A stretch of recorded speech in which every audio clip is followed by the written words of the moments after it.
Greetings! Opinions on so-called true force loneliness, or TFL, are strongly divided. Some insist the condition is fact. Others insist it's non-existent. To understand my view, you must watch this entire video, so listen on. First, here are sentiments from a woman who doesn't believe TFL exists. I noticed a common trend with so-called TFL guys. They're usually very boring, narcissistic, and most are jerks with terrible personalities. All bad attributes that no self-respecting woman would want to deal with. Her observations may be true, but if just one man was shown to not fit those observations, her arguing that TFL doesn't exist would be a black swan fallacy, as the existence of one black swan proves that not all swans are white. Moreover, there may be numerous large bevies and wedges of black swans. Secondly, even if all TFL men were jerks, numerous women do lack self-respect and who would then be available for TFL men. Mafia men, dope dealers, abusers, and sociopaths usually have normal relationships with women and have numerous friendships, but TFLs don't. She also said, my advice to TFL men would be to pick themselves up, abandon the TFL label, and move from there. Once they do that, they can take the proper steps to attract women. Having a TFL mindset will always keep them single and lonely. That's good advice if, and only if, men can truly do something about their situation. Now, how in the world can a man who had catatonic schizophrenia since he was a teenager and whose family is broken and bankrupt pick himself up so he becomes desirable to women? Besides this example of my friend of 20 years, there is a definite and glaring pattern of men with mental conditions being completely rejected and shut out, even by women who have those same handicaps. Besides, many parents of such men can testify that yes, indeed, they have no ability to get a date or form a long-term relationship. Must we suppose that their parents, who know these men better than anyone else, are also deluded? My father, an outgoing, conservative, masculine man who is married over 50 years and is a retired successful businessman, advised me to give up on women as opposed to doing something to improve myself in that area. So you're saying he's ignorant? Then there are claims that numerous men with autism or Asperger's have successful long-term relationships. But deceivers may claim autism or Asperger's when they don't have it, or claim severe cases of such conditions when they're only mild cases, which allows them to function normally, or quasi-normally. This is the pity play, a common tactic among sociopaths. Instead, those who truly have autism or Asperger's, really got it, are always born with it, which conditions, by definition, always harm the person's ability to socialize.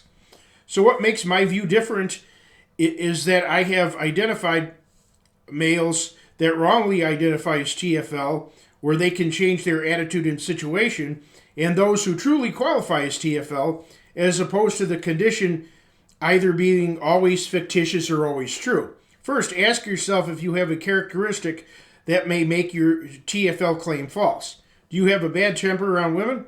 Are you only out for sex? Do you tell dirty jokes or use excessive profanity around women? Do you neglect your hygiene before meeting women? Do you fail to consider as prospective mates' feelings and desires? Are you very lazy and lack motivation? Do you insist that there must be a limit on a woman's weight, or she must have certain looks before you're interested? If you can truthfully say no to all those questions, you might be TFL. By far, the most reliable indicator for true force loneliness is a mental condition such as, like I said, ADHD, Asperger's, autism, bipolar, Down syndrome, OCD, that's obsessive compulsive disorder, schizophrenia, and such like.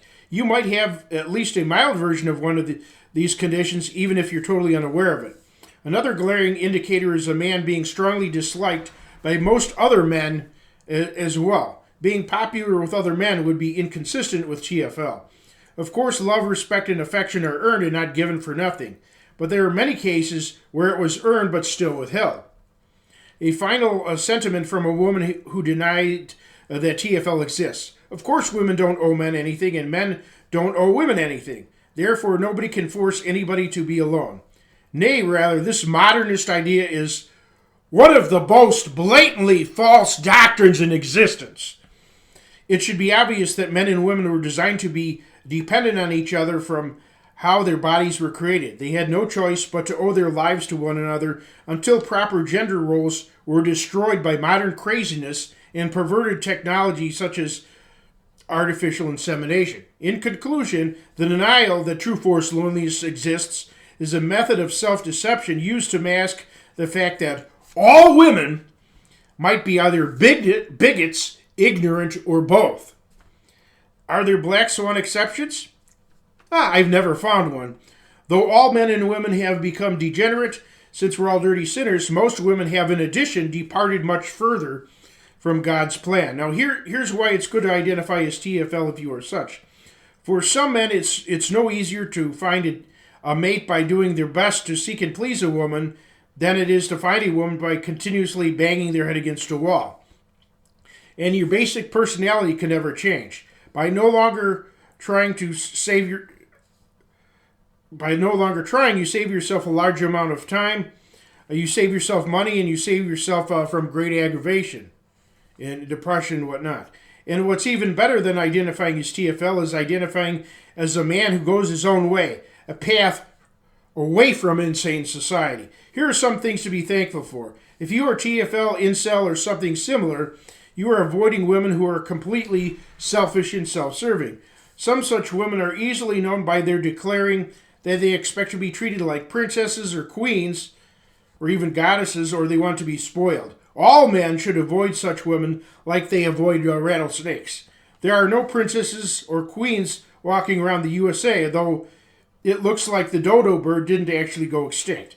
All women are only regular Janes who should never be spoiled, but instead should be equal contributors to the family unit. Take care.